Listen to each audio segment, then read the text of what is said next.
Typhoon Uwan lalo pang lumakas habang papalapit sa Bicol Region. Ang pinakahuling ulat ng DOST Pag-asa, taglay nito ang matinding lakas ng hangin na umaabot sa 165 kilometers kada oras at may pagbugso na hanggang 205 kilometers kada oras. Signal number 4 nakataas na sa ilang bahagi ng Camarines Norte at Camarines Sur, Albay at Catanduanes. Sinyalis na nanalapit na ang dilubyo ng hangin at ulan. Magandang araw Pilipinas, ito ang Pilipinas Weather ngayon. Ngayong araw ng Linggo, November 9, 2025, sabay-sabay nating tutukan ang pinakahuling lagay ng panahon mula sa DOST Pag-asa tungkol sa Bagyong Uwan o international name na Phong Wong. Kaya bago tayo magsimula, kung bago ka lang sa ating channel, please like, share, and subscribe para lagi kang updated sa panahon. Salamat sa iyong suporta. Mga kababayan, ayon sa DOST Pag-asa, patuloy ang paglakas at paglapit ng Bagyong Uwan sa kalupaan ng Luzon. Ang sentro ng bagyo ay namataan sa layong 370 km silangan ng Birac, Catanduanes. Taglay nito ang maximum sustained winds na 165 km malapit sa gitna at may pagbukso na umaabot na po ng 205 km per hour at may central pressure na umaabot na ng 945 HPA. Ang galaw nito o kilos nito pakanluran, hilagang kanluran, west-northwest sa bilis na 35 km kada oras. Ang lakas ng hangin ng bagyo ay umaabot hanggang 800 km mula sa gitna. Kaya't asahan ang malalakas na bugso kahit malayo pa sa mata ng bagyo. At dahil sa lakas ng Bagyong Uwan, signal number 4, itinaas na po ng Pag-asa na mayroong typhoon force wind na mayroong lamang lead time na 12 oras na ang hangin ay kayang umabot mula 118 hanggang 184 km per hour. Narito ang mga apektado sa silangang bahagi ng Camarines Norte, silangan ng Camarines Sur, Catanduanes, silangan ng Albay. Mga kababayan natin sa Bicol Region, ngayon pa lamang maghihanda na po kayo. Ang signal number po ay nangangahulugang maari ng maranasan ang paminsalang hangin at pag-uulan sa loob lamang ng 12 oras.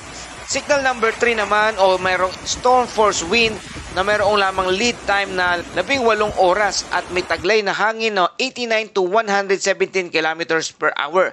Ang apektadong lugar ay hilagang bahagi ng Aurora, Quezon Province kasama ang Polillo Island, Metro Manila, Laguna, Rizal, Cavite, Batangas, silangang bahagi, Bulacan, Pampanga, silangan, Sorsogon, Albay, Camarines Norte, Camarines Sur, Northern Samar at ilang bahagi ng Eastern Samar at Samar. Ibig sabihin, sa mga lugar na ito ay asahan ng matitinding hangin, ulan at posibleng pagbaha o landslide. Signal number 2 naman na mayroong gale force wind na mayroong lead time na 24 hours. Ang hangin ay aabot sa 62 to 88 km per hour. Apektado ang halos buong Northern at Central Luzon kabilang ang Cagayan, Isabela, Benguet, Ilocos, La Union, Pangasinan at Zambales. Ngayon din ang ilang bahagi ng Mindoro, Romblon at Masbate.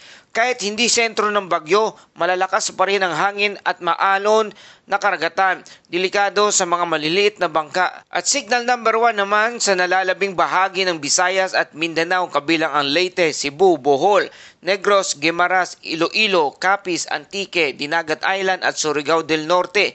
Sa mga lugar na ito, bagamat hindi direktang tatamaan, mararamdaman pa rin ang mga bugso ng hangin at ulan. Ayon sa Weather Advisory number 8, asahan ng matitinding ulan sa Bicol Region, Quezon, Aurora at Eastern Visayas. Posibleng magdulot ng flash flood at landslide lalo na sa mga mabababa at bulubunduking lugar. Ang signal number 4 at signal number 3 ay mayroong significant to severe impact. Posibleng mapinsala ang bubong at poste at puno. Habang signal number 2 naman ay mayroong moderate hanggang malakas na hangin at signal number 1 ay mayroong minimal effect pero dapat pa ring mag-ingat. Mga kababayan, high risk na maaring umabot sa lampas 3 metro ang taas ng alon sa mga baybaying dagat ng Cagayan, Isabela, Ilocos Region, Aurora, Zambales, Bataan, Metro Manila, Cavite, Batangas, Quezon, Camarines Provinces, Catanduanes, Albay, Sorsogon at Northern Samar. Kung nakatira ka sa mga coastal areas na yan, agad nang lumikas, huwag nang hintayin pa ang storm surge. At dahil dito meron tayong gale warning number 5 effect. Napakataas ng alon, umaabot sa 14 na metro sa mga baybaying dagat ng Catanduanes, Camarines, Aurora at Northern Samar. Delikado ang paglalayag sa lahat ng uri na sasakyang pandagat at mga mangisda at marino ay maghigpit na pinapayuhang manatili sa pantalan hanggang sa humupa ang bagyo. Mga kababayan nating mangingisda, wag nang isugal ang buhay, mas mabuti nang ligtas kaysa magsisi sa huli. At narito ang ating track and intensity outlook ng bagyong Uwan. Ayon sa forecast, ang bagyong Uwan ay patuloy na kikilos pakanluran, hilagang kanluran sa susunod na 24 oras. Posibleng dumaan malapit sa Catanduanes ngayong umaga at maglalandfall sa Aurora ngayong gabi o madaling araw bukas. May posibilidad ding bahagyang paglihis patimog na magdudulot ng direct hit sa Bicol region. Maaring umabot sa super typhoon category sa loob ng araw na to at maglandfall sa pinakamataas na lakas nito.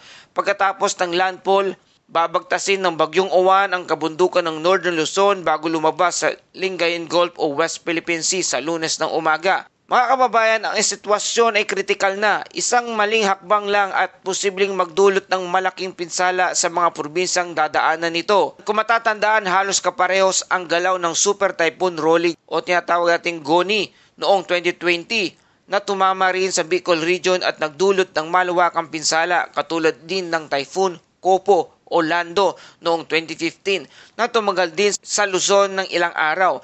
Ang mga ganitong bagyo ay paalala, hindi dapat baliwalain ang babala ng pag-asa. Kaya narito ang ating safety reminders at public advisory. Una, manatiling nakatutok sa opisyal na update ng pag-asa at LGU. Ihanda ang go bag, may laman na flashlight, tubig, gamot at mahalagang dokumento. I-unplug ang appliances bago pa man mawalan ng kuryente. Iwasan ang pagtawid sa baha. Kung malapit sa baybayin, agad nang lumikas. Ang pag-iingat ay hindi pagiging takot. Ito ay katalinuhan.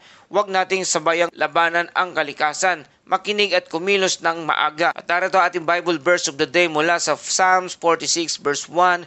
God is our refuge and strength, an ever-present help in trouble.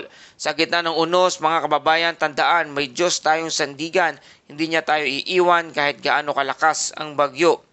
At yan po ang ating komprehensibong ulat panahon para sa araw na to, November 9, 2025. Para lagi ka updated sa panahon, huwag kalimutang i-like, i-share at i-subscribe ang ating channel na Pilipinas Weather Ngayon. Salamat sa iyong patuloy na pagtutok at pagtangkilik dito sa ating channel. Ito ang Pilipinas Weather Ngayon na lagi nagpapaalala, mag-ihanda, mag-iligtas, mag-i-alerto.